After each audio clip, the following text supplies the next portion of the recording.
Hello everyone and welcome to LewisFiction and welcome to episode 5 of MTV's Spider-Man. If you are new around here and this is your first time watching a video of mine, make sure you go back and watch episodes 1 through 4 so you can get the full story up until this point. But if you are caught up but you're not subscribed, then make sure to subscribe to the channel. We're trying to push to 5,000 subscribers, and if you enjoy Spider-Man stories, then you are sure to love this channel. With that being said, let's get into it.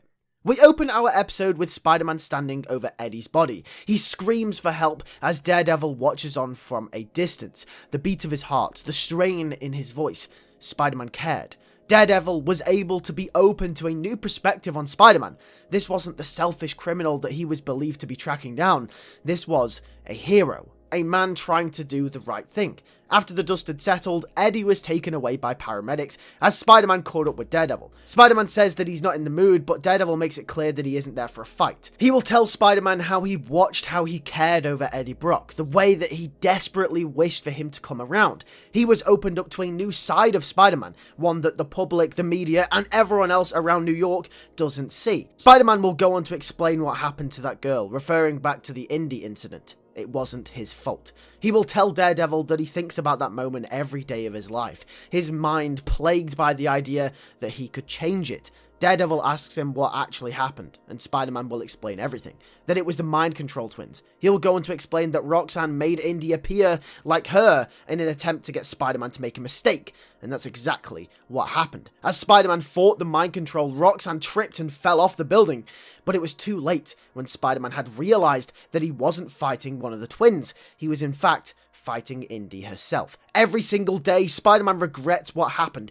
It haunts him, and putting the costume back on just makes the memories worse. Daredevil goes on to ask him why he put the costume back on in the first place. Why did he return to being Spider-Man? Spider-Man sighs and looks down, glazing over the New York City skyline in front of him. He'll go on to tell Daredevil that because great power comes great responsibility. He'll say that he has these powers, and as much as a curse as they can be, and as much as a curse as they have been, they still mean he can make a difference. And if it wasn't for him, Eddie could have ended up a lot worse, even dead. He'll explain. Daredevil appreciates Spider-Man's honesty. Daredevil will explain to Spider-Man more about his abilities, as we get a quick exposition dump as to how Daredevil's extra senses work. He'll tell Spider-Man that he's been listening to his heartbeat this whole time, and that he can tell that he's not lying. He's an honest man, just wanting to do the right thing. Yes, Spider-Man has his flaws, and people around him in his personal life have suffered because of that, but at the heart of it all, at the center of everything that's happening, Peter just wants people to be safe. Spider-Man will say that Bullseye is still out there, that their job isn't done yet. And despite everything going on, and despite the emotions that are raging through Spider-Man's mind, Daredevil will be able to tell what kind of man he is. Spider-Man's first thought is, well, we've got to defeat Bullseye, we've got to get him locked up. And I think that is a testament to the true hero that he is. Daredevil stands up, saying he's right. He'll say that all of this weapons dealing has got Kingpin written all over it, but Spider-Man will say that Kingpin was arrested a year ago. It can't be anything to do with him. Daredevil will tell Spider-Man that he's dealt with Kingpin before. He wouldn't put it past him to control strings from a prison cell. Spider-Man says that he'll be on the lookout, and Daredevil hands Spider-Man a phone number, telling him to contact this number if he notices anything. Daredevil leaves the scene as Spider-Man ponders over the situation. We then cut to a scene where Peter goes to visit Eddie at the hospital. It parallels exactly the same emotions he felt when visiting Indy. The same thing happened again. He's let someone he knows get in harm's way. How could this happen, he'll think to himself. This will be a really quiet moment as he apologizes to Eddie as he rests. That's when a knock is heard at the door, and in comes Gwen Stacy. Gwen and Peter will hug, as Gwen will say that she hopes he's alright. Peter will ask if she saw him before he made his way to the warehouse. Gwen will say not really, although he was acting really suspicious. She'll tell Peter how he's been really concerned over Tech going missing at Alchemax. Gwen will say that she told Eddie it's Tyler's job to deal with all that sort of stuff, but he wouldn't have it. And then, well, here we are. He got hurt. Peter, too focused on Eddie's well-being, will let this go over his head. This is when the scene twists into something a little different, as this gives Peter and Gwen a chance to have some alone time. Gwen will ask Peter why he's been so distant. Peter will place his head down, realizing he can't really find a way out of this situation. He's going to have to come up with an excuse or be honest with himself and Gwen. Peter will look up at Gwen as she awaits an answer. She can tell there's something between them. It's the way he looks at her, the way that she looks at him.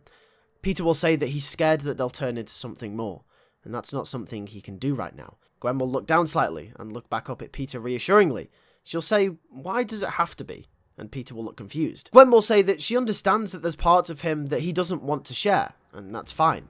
Everyone has those sorts of things, even her, hinting at maybe a darker past to the character that we haven't heard of yet. But she will say that they can still be friends. After all, they work together. The last thing Tyler would want is for it to be awkward in the workplace if something happened to them. Peter will say that she's right.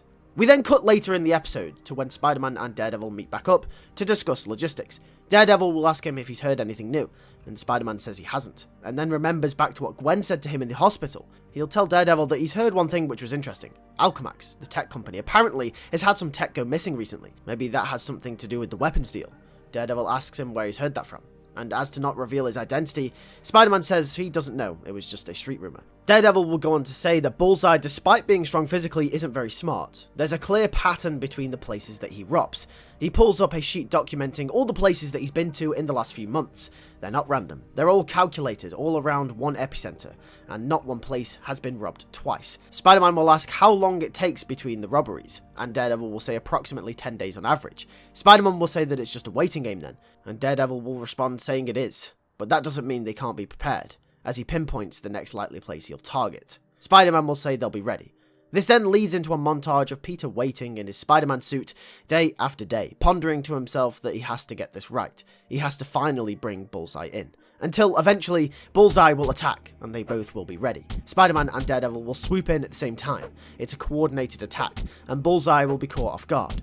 He will put up a valiant fight. However, Spider-Man and Daredevil will be working together this time, and eventually Daredevil and Spider-Man will get him down, and Spider-Man will web him up for the cops. After everything is settled, Officer Barr arrives on the scene to collect Bullseye, and then we cut to a scene with Daredevil and Spider-Man.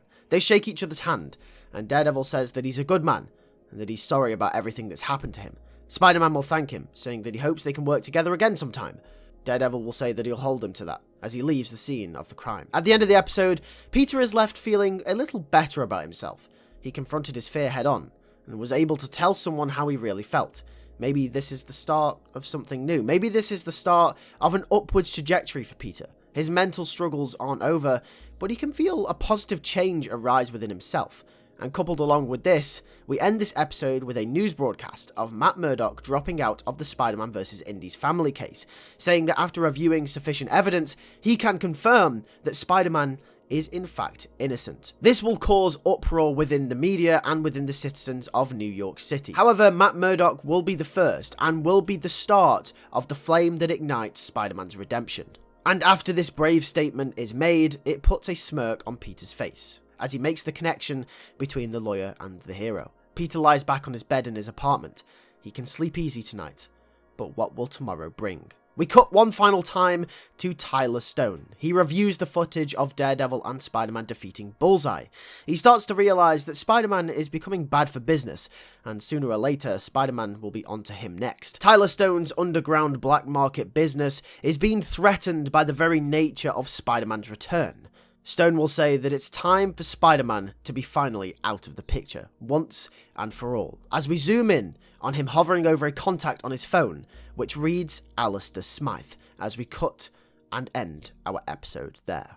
Thank you very much for watching episode 5 of MTV Spider-Man Season 2. On the left-hand side of the screen, you can see my pre-write for MCU Spider-Man 4, and on the right-hand side of the screen, you can check out my rewrite for The Amazing Spider-Man 2. Make sure to leave a like on this video if you did enjoy. Also, make sure to comment down below your predictions for episode 6 and what you thought of episode 5. Make sure to subscribe to the channel and hit that post notifications bell. We're so close to 5,000 subscribers. I would really love if we could hit that goal. Thanks for watching. I'll catch you guys in the next one. Take care and keep writing stories.